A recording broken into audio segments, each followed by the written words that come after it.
డైరెక్ట్గా మ్యాటర్లోకి వస్తున్నాను. నీ సోది వినడానికి నాకు ఇంట్రెస్ట్ లేదులే గాని విషయంలోకి రా. చూడు ఉపేంద్ర, నీకు నా చెల్లెలకి మాత్రమే తెలుసు నేను యువరాణిని కాదు, రామచంద్రయ్య కూతుర్ని అని. ఇప్పుడు నేను యువరాణిని అని ప్రూవ్ చేసుకునే అవసరం వచ్చింది. అది చేసేస్తే చాలు, మా మావయ్య ఆస్తిలో మేజర్ వాటా నాకే వచ్చేస్తుంది.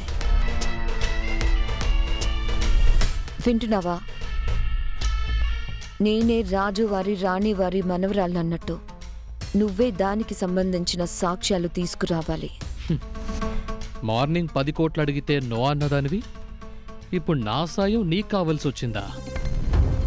ఉపేంద్ర, అది వదిలే. నన్ను యువరాణినిగా ప్రూవ్ చేశావు అంటే నేను 1,000 కోట్లకి అధిపతినవుతాను.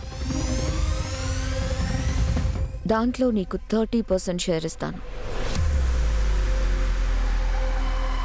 అప్పుడు నువ్వు అడిగిన 10 కోట్లకి 100 కోట్లు వస్తాయి. అర్థమైందిగా?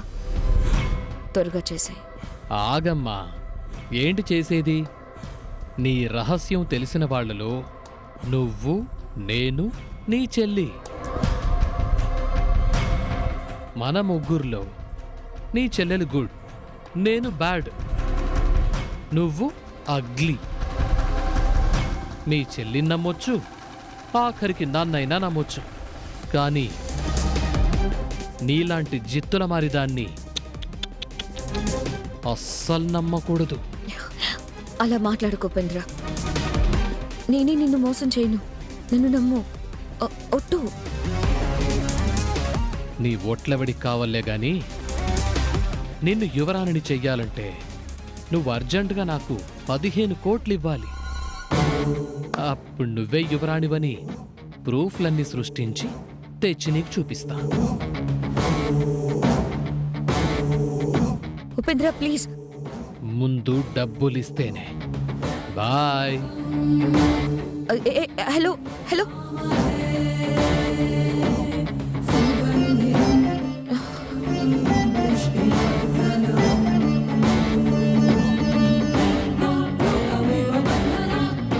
ఇది ఎప్పుడు వచ్చింది?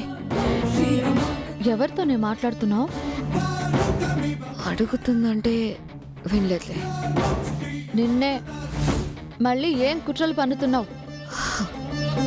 ఏం పని, ఏం ప్రయోజనం ఉంది?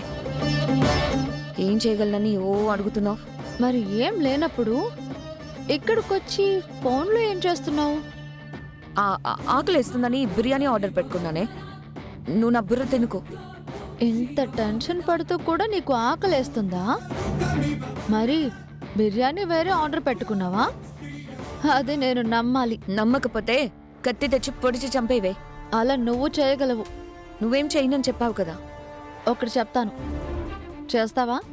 ఏంటి చెప్పు. వెళ్ళి నిజం చెప్పు. అలా చూస్తావే, ఆ ధైర్యం చేసే దమ్ముందా? నేను చెప్పను, ఇంకోటి ఏదైనా చెప్పు. చెప్తా. నీ చావు నువ్వు చావు.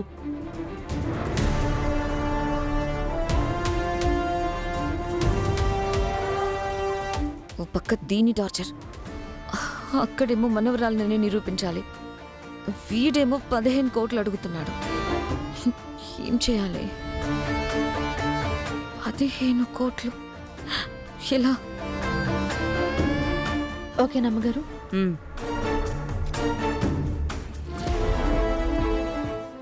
నా కలెక్షన్ చూడలేదు అన్నావుగా,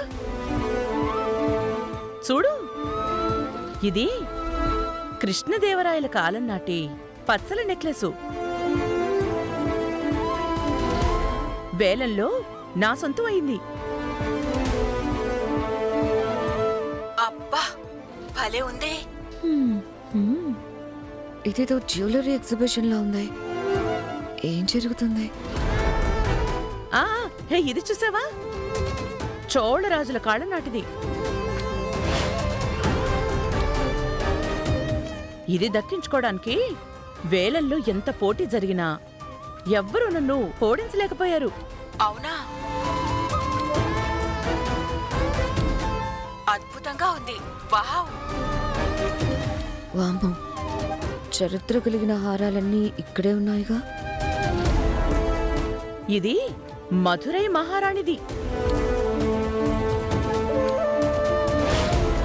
అబ్బా రమా, ఏం డిజైను, చాలా బాగుంది.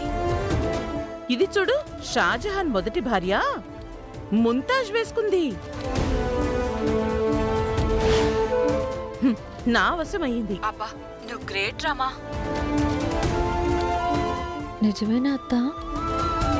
ఎవరికి తెలుసమ్మా, చెప్తారు, వినాలంతే. ఈ డబ్బా కొట్టుకోవడానికి కోట్లు ఖర్చు చేస్తారేమో. ఆహా, ఇది నా కలెక్షన్లోకి రావడానికి ఇది కోల్హాపూర్ రాజమణిహారం కోసం వేచి చూస్తోంది. అది జన్మకి జరగనివ్వను. అది వచ్చేస్తే ఈ మకుటం లేని మహారాణికి ఏదో సింబల్గా మారుతుంది. ఓకేనా? హ్యాపీయా? చాలా రమా. అవునే, వీటన్నిటికీ ఎంత ఖర్చు పెట్టావు? 30 కోట్లు కామాక్షి. 30 కోట్ల?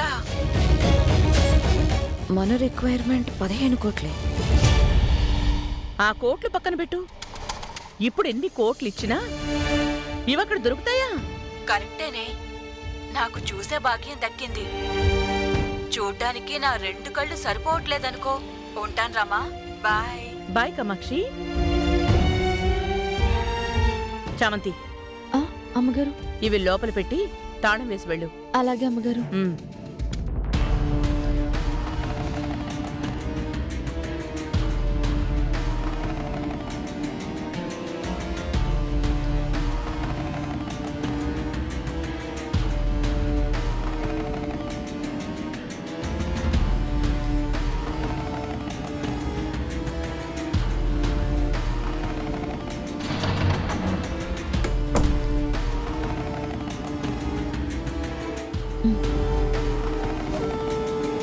అమ్మగారు,